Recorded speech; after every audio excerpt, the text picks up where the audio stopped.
নমস্কার, Rishibani institute of Vedic অ্যাস্ট্রোলজির পক্ষ থেকে স্বাগত জানাই আজকের জ্যোতিষ আলোচনায়। আলোচ্য বিষয় বিশুদ্ধ জ্যোতিষ। আমরা জ্যোতিষ নিয়ে আলোচনা করি আমরা গ্রহদের ট্রানজিট নিয়ে। ট্রানজিট অর্থাৎ গ্রহরা কখন কোন অবস্থায় রয়েছে, কোথায় রয়েছে সেই বিষয় নিয়ে। আপনারা সবাই জানেন কালপুরুষে 4টি তত্ত্ব রয়েছে: অগ্নি, পৃথিবী, বায়ু এবং জল। এই সেই জল তত্ত্ব কিন্তু কালপুরুষকে ডমিনেট করবে এবং কালপুরুষের বহু গ্রহ, বলা যেতে পারে ম্যাক্সিমাম প্ল্যানেটস, তারা কিন্তু অবস্থান করবে জল তত্ত্বে। একটা নির্দিষ্ট সময় আমরা মঙ্গল, শুক্র, বৃহস্পতি, রবি, বুধ, শনি প্রত্যেকটা গ্রহ অর্থাৎ 6টি গ্রহকে দেখতে পাবো।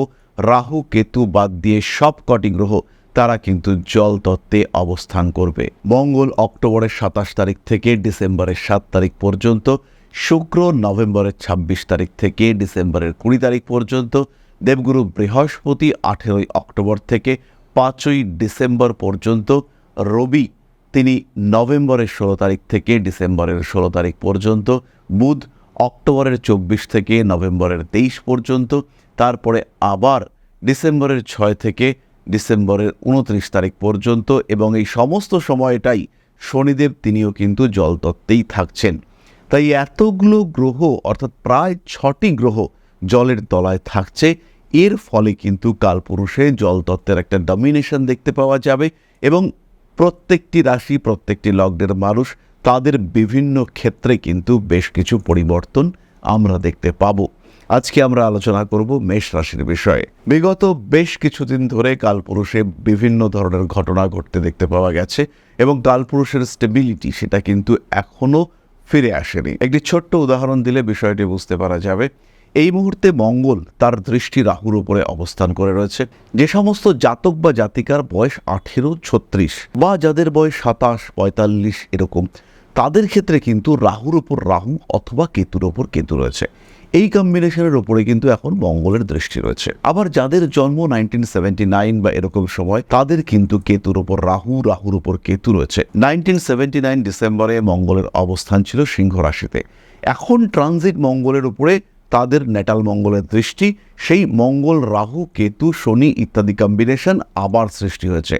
তাদের শনির ওপর শনির দৃষ্টি, রাহুর উপর কেতু, কেতুর ওপর রাহু, এই কম্বিনেশনের উপরে মঙ্গলের দৃষ্টি, শনির দৃষ্টি বর্তমান মঙ্গলের উপরে। ভীষণ কমপ্লিকেটেড সিচুয়েশন। জাস্ট গতকাল 30 অক্টোবর 2025 একই দিনে একই গাড়িতে 3বার অ্যাক্সিডেন্ট এবং তার সঙ্গে একটি প্রাণীর মৃত্যু। ফলে এই বিষয়, এই সিচুয়েশন, এই অবস্থা কিন্তু সত্যি ভাববার, দুশ্চিন্তা করবার সময়, সাবধান হওয়ার সময়। এই যে জল তত্ত্বগুলি কিছুটা ডিস্টার্ব হয়ে রয়েছে বা জল তত্ত্বে এতগুলি গ্রহ রয়েছে, এর কি প্রভাব পড়তে চলেছে মেষের ওপরে, আসুন আমরা সেটাই আলোচনা করি।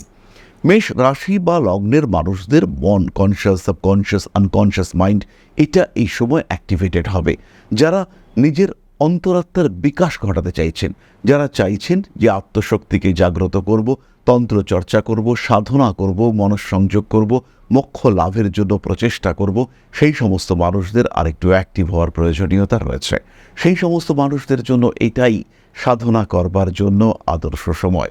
এই সময় কিন্তু জীবনকে আরও সংগঠিত করে তুলতে হবে, জীবনের অপ্রাপ্তিগুলিকে প্রাপ্তির দিকে এগিয়ে নিয়ে যেতে হবে। এই সময় কিন্তু আপনার প্রাপ্তির সংযোগ সৃষ্টি হতে চলেছে। দ্বিতীয় বিষয়টি হলো, এই সময় আপনার ক্রিয়াশীলতার কারণে আপনার বাড়িতে কিছু বাস্তু সমস্যা সৃষ্টি হবে। তাই বাড়ি ভাঙা, চোরা, রিনোভেশন ইত্যাদি করবার আগে অবশ্যই একটু বাস্তু নিয়ে ভাবনা চিন্তা করতে হবে। পরিকল্পনা করুন। সেই পরিকল্পনা রূপায়ণের আগে আপনার বাস্তু বিশারদের পরামর্শ এটা অবশ্যই আপনাকে গ্রহণ করতে হবে। নিজের বাস্তুকে আর একটু বেটার করে তুলবার চেষ্টা এটা অবশ্যই আপনাকে করতে হবে। সেই ক্ষেত্রে কিন্তু আপনি আপনার জীবনকে আরেকটু উন্নত করে তুলতে পারবেন। পরবর্তী বিষয়টি হলো স্বামী স্ত্রীর মধ্যে অ্যাটাচমেন্ট। এই সময় কিন্তু স্বামী স্ত্রীর মধ্যে গভীর অ্যাটাচমেন্টের অভাব দেখতে পাওয়া যাবে। স্বামী স্ত্রী সম্পর্কের মধ্যে কিছু জটিলতা, কিছু প্রশ্ন, কিছু সংশয়, ঘনিষ্ঠতার অভাব ইত্যাদি সৃষ্টি হতে পারে।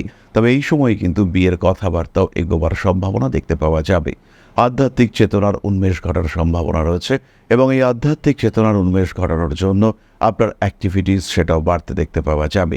নিজের ক্ষেত্রটিকে আর একটু সম্প্রসারিত করে তোলার চেষ্টা এটা অবশ্যই সৃষ্টি হতে চলেছে। এই সময় হঠাৎ করে আপনার আবেগ, ইমোশন ইত্যাদির উপরে একটা সমস্যা সৃষ্টি হতে পারে।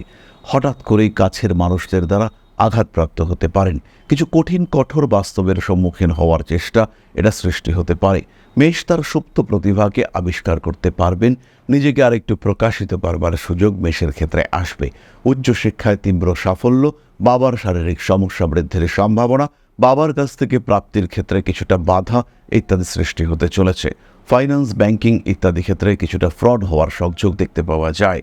কোনো গোপন ক্রিয়ায় সাকসেস আসতে চলেছে। নিজের বিষয়ে কিছু গোপন তথ্য আরও গোপন হয়ে যাওয়ার সংযোগ দেখতে পাওয়া যাবে। কোনো একটি ঘটনা আপনি জানতেন এবং আপনার খুব কাছের কোনো একজন মানুষ হয়তো জানতেন, সেই মানুষটি আপনার থেকে এতটাই দূরে চলে গেল, সেই মানুষটির সঙ্গে আর সেই যোগাযোগ রাখা যাচ্ছে না, সেই যোগাযোগ করা যাচ্ছে না।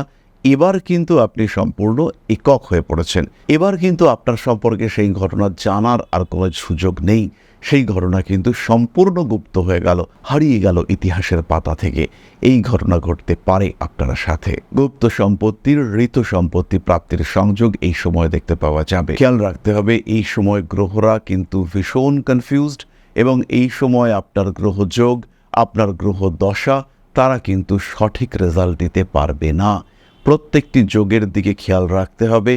যারা জ্যোতিষ চর্চা করেন, যারা জ্যোতিষ বোঝেন, তারা এই সময় অবশ্যই রাশিচক্রে নজর রাখুন। এই পরিবর্তন আপনার জীবনে সুপরিবর্তন নিয়ে আসতে পারে, আবার অবশ্যই সেই পরিবর্তন কিন্তু ভয়ঙ্কর নেগেটিভও হতে পারে।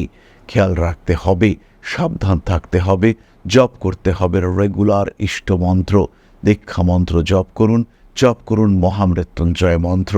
কালপুরুষের অষ্টম ভাবে এতগুলি গ্রহ সমন্বয়, এবং তারই সঙ্গে সঙ্গে সেই জল তত্ত্বে বৃহস্পতি, শনি এদের সহাবস্থান, এটা কিন্তু অবশ্যই দুশ্চিন্তার অন্যতম কারণ। চলে আসবো আমরা নাক্ষত্রিক আলোচনা প্রসঙ্গে। প্রথমেই রয়েছে অশ্বিনী নক্ষত্রের জাতক বা জাতিকা। কোনো গুপ্তবিদ্যায় পারদর্শী হয়ে উঠতে পারেন।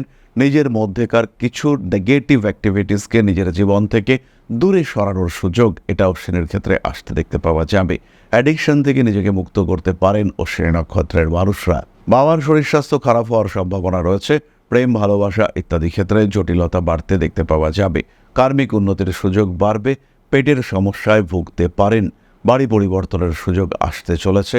হঠকারিতা অ্যাভয়েড করতে হবে। যান্ত্রিক গোলযোগের শিকার হতে চলেছেন অশ্বিনী নক্ষত্রের মানুষরা। কোনো অস্ত্রোপচার অর্থাৎ অপারেশন আপনার ক্ষেত্রে হতে পারে। ভরণী নক্ষত্রের মানুষরা তো রোমান্টিক হয়ে উঠবেন। প্রেমের ক্ষেত্রে ভুল সিদ্ধান্ত জীবনকে কঠিন করে তুলতে পারে। ভাবনা চিন্তার গভীরতা বাড়তে দেখতে পাওয়া যাবে। প্রেমিক প্রেমিকা সম্পর্কের মধ্যে তৃতীয় ব্যক্তি প্রবেশ করতে পারেন। মানসিক দিক থেকে কিছুটা চাপের সম্মুখীন হওয়ার সম্ভাবনা দেখতে পাওয়া যায়। বড় কাজে হাত দেওয়ার সুযোগ আসতে চলেছে। বাড়ি পরিবর্তন করতেই পারেন। ইমোশনাল ব্ল্যাকমেলিংয়ের শিকার হওয়ার সম্ভাবনা রয়েছে। এই সময় কিন্তু মনে কোনো রকম আঘাতপ্রাপ্ত হতে পারেন। বাড়ি পাল্টানোর চিন্তা করা যেতে পারে। বাড়িতে ড্যাম্প, জলের কলে কোনো সমস্যা, এগুলো অবশ্যই এই সময় রিপেয়ার করতে হবে। কোনো রকম ওয়াটার পাইপলাইন লিকেজ, এটা কিন্তু আপনাকে সমস্যায় ফেলতে পারে। স্পেশালি একটি জায়গায় ভরণীকে খেয়াল রাখতে হবে।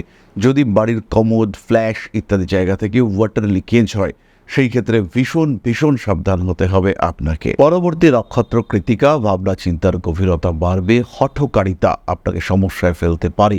কোনো রকম স্ট্রিক্ট ডিসিশন এই সময় নেওয়া যাবে না। খেয়াল রাখতে হবে, আপনি কিন্তু ভীষণ সেন্সিটিভ সিচুয়েশনে রয়েছেন। যেমন জল ভর্তি অবস্থায় কোনো একটি বেলুন তাকে স্পর্শ করলে সেটা ক্ষতিগ্রস্ত হতে পারে। আপনার ক্ষেত্রেও কিন্তু সেই রকম সমস্যা সৃষ্টি হতে পারে, এবং যদি সেই সমস্যা সৃষ্টি হয় তাহলে সেটা কিন্তু মারাত্মক নেগেটিভ প্রভাব বিস্তার করতে পারে।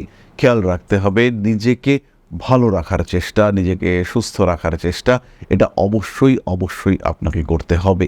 বিপদ বলে আসে না, সেই বিপদ যাতে আপনাকে ক্ষতিগ্রস্ত করতে না পারে তার জন্য সচেষ্ট থাকতে হবে। রয়েছে রক্তপাতের সম্ভাবনা। তার সঙ্গে সঙ্গে স্বামী কিংবা স্ত্রীর চাকরি প্রাপ্তির সংযোগ প্রবল হয়ে উঠতে পারে।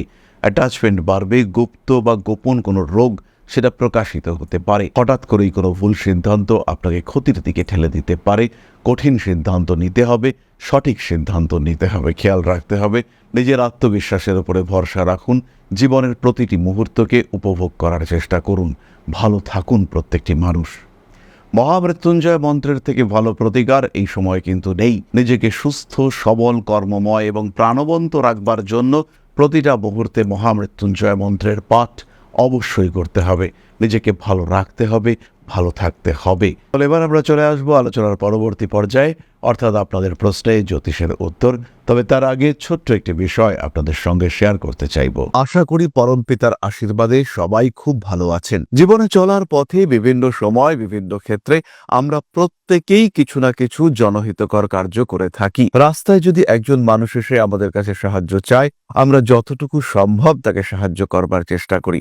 কখনো কিছু অর্থের বিনিময়ে, কখনো তাকে কিছু খাদ্য সামগ্রী কিনে দিয়ে, কখনো গাছের জল দিয়ে, কখনো পাড়ার রাস্তার কুকুরটিকে খেতে দিয়ে আমরা সমাজের উন্নতি করবার চেষ্টা করি। আমরা সমাজের প্রতি আমাদের সামাজিক দায়বদ্ধতা পালন করবার চেষ্টা করি, কারণ প্রত্যেকেই আমরা মানুষ, প্রত্যেকের মধ্যেই রয়েছে মনুষ্যত্ব, প্রত্যেকেই আমরা অপরকে সাহায্য করবার জন্য অল্প বিস্তর দায়বদ্ধ। এই ভাবনা নিয়েই অধ্যাত্ম, সেবা এবং প্রকৃতি পূজনের ব্রতী হয়েছে আমরা। আপনাদের সহযোগিতায় গঠন হয়েছে পরম ব্রহ্ম মিলন মঠ ও সেবাশ্রম। দীর্ঘদিন ধরেই, প্রায় বিগত 3 বছর ধরে বিভিন্ন সময়ে, বিভিন্ন অবস্থায়, বিভিন্ন পরিস্থিতিতে মানুষের পাশে গিয়ে আমরা দাঁড়িয়েছি। মানুষের পাশে যতটা সম্ভব সাহায্য করবার চেষ্টা আমরা করেছি আমাদের ক্ষুদ্র সামর্থ্যে। বারংবার আমরা পেয়েছি আপনাদের সাহচর্য, বারংবার আপনারা বাড়িয়ে দিয়েছেন আপনাদের সহযোগিতার হাত।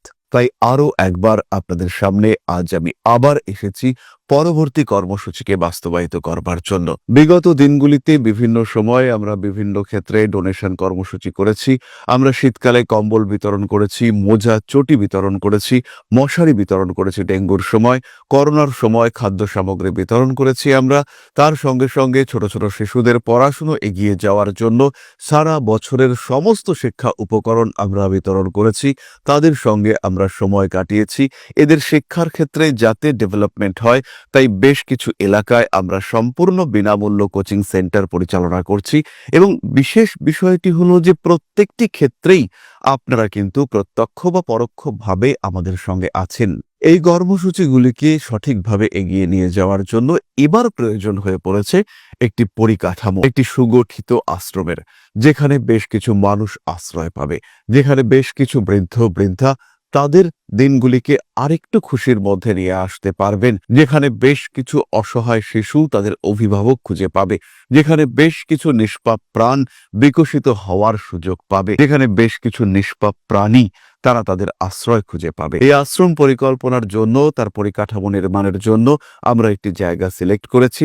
সেই জায়গাটি ক্রয় করবার জন্য প্রয়োজন বিপুল অর্থের, যেটি কেবলমাত্র আমাদের প্রচেষ্টায় সংগ্রহ করা অসম্ভব। তাই আপনাদের প্রত্যেকের কাছে ছোট্ট অনুরোধ, প্রত্যেকেই অল্প অল্প করে এগিয়ে আসুন। প্রত্যেকের বিন্দু বিন্দু অনুদানে একদিন সিন্ধু স্বরূপ গড়ে উঠবে পরম ব্রহ্ম মিলন মঠ ও সেবাশ্রম। আমাদের প্রত্যেকের স্বপ্ন সমাজের জন্য কিছু করে যাওয়ার, সমাজকে উন্নততর পর্যায়ে নিয়ে যাওয়ার এই যে প্রচেষ্টা, এই যে ইচ্ছে, এই যে উদ্যম, এই উৎসাহ বাস্তবায়িত হবে আপনাদের সহযোগিতার মাধ্যমে। তাই আপনাদের প্রত্যেকের কাছে স্বনির্বন্ধ অনুরোধ, যতটুকু সম্ভব, যতটুকু সামর্থ্য, হতেই পারে অতি ক্ষুদ্র সেই সামর্থ্য, কিন্তু এসে পাশে দাঁড়ান। ইতিমধ্যেই বহু মানুষ তাদের যথাসম্ভব সাহায্যের হাত আমাদের দিকে বাড়িয়েছেন। আমরা তাদের প্রতি কৃতজ্ঞ, আমাদের আন্তরিক ধন্যবাদ আমরা জানাই তাদের প্রতি। এবং আপনাদের কাছেও আমাদের অনুরোধ, আপনারাও একটু একটু করে এগিয়ে আসুন। সবাই যদি অল্প অল্প করে এগিয়ে আসি, তাহলেই কিন্তু বিরাট কোনো স্বপ্ন বাস্তবায়িত হতে পারবে। সকলেই যদি অল্প অল্প করে এগিয়ে আসি, তাহলেই কিন্তু বিরাট এই মহান কর্ম বাস্তবায়িত হতে পারবে। একদিন আমার আপনার প্রত্যেকের স্বপ্ন পরম ব্রহ্ম মিলন মঠ ও সেবাশ্রম আধ্যাত্ম, সেবা এবং প্রকৃতি পূজনের এই মহান দায়িত্ব নিয়ে এগিয়ে আসতে পারবে, একটি জায়গা তৈরি করতে সক্ষম হবে। সবাইকে জানাই অগ্রিম ধন্যবাদ এবং শুভেচ্ছা। সবাই খুব ভালো থাকবেন। নমস্কার। তাহলে এবার আমরা চলে আসি আপনাদের প্রশ্ন পর্যায়ে।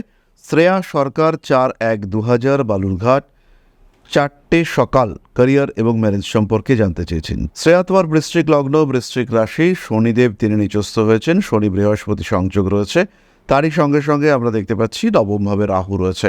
ক্যারিয়ার হিসেবে তুমি চাকরি এবং সেলফ প্রফেশন এই দুটো দিকে ভাবতে পারো। নিজের ক্রিয়েটিভিটিকে কাজে লাগিয়ে কিছু করার চেষ্টা, বিজনেস এটা করা যেতে পারে। সপ্তমপতি শুক্র সে লগ্নে অবস্থান করে রয়েছে এবং তার সঙ্গে সঙ্গে নবম সপ্তম সংযুক্ত হওয়ায় সৃষ্টি হয়েছে রাজযোগ। তাই সেলফ প্রফেশন তোমার জন্য যথেষ্টই ভালো। অন্যদিকে মঙ্গল, যে কিনা তোমার লগ্নপতি ষষ্ঠপতি, সেই মঙ্গল তোমার চতুর্থভাবে অবস্থান করে মাঙ্গলিক দোষ সৃষ্টি করেছে। নিজের আলস্যকে আরেকটু কাটিয়ে নিজেকে আরেকটু অ্যাক্টিভ করে তুলে পরিশ্রম করে নিজের ক্যারিয়ারকে ডেভেলপ করানোর দরকার রয়েছে। বিয়ের সংযোগ আরও 2 বছর পরে অর্থাৎ 2027 সালে সেই সময় তোমার বিয়ে হবে এবং বিবাহিত জীবন মোটামুটি ভালোই। তাহলে আজকের আলোচনা আমরা আর দীর্ঘায়িত করব না। সবাই সুস্থ থাকুন, ভালো থাকুন। মা শ্রী শ্রী আদিশক্তির আশীর্বাদে আপনাদের প্রত্যেকের জীবন আরও সুন্দর, আরও সংগঠিত, আরও সমৃদ্ধ হয়ে উঠুক। জয় মা আদিশক্তি। নমস্কার। ওং अकारादि पंचाशद्वर्णेभ्यो स्वाहा। ओं प्रतिपादादि तिथिभ्यो स्वाहा। ओं कृष्णपक्षाय स्वाहा। ओं शुक्लपक्षाय स्वाहा। ओं अमावस्याय स्वाहा। ओं पूर्णिमाय स्वाहा।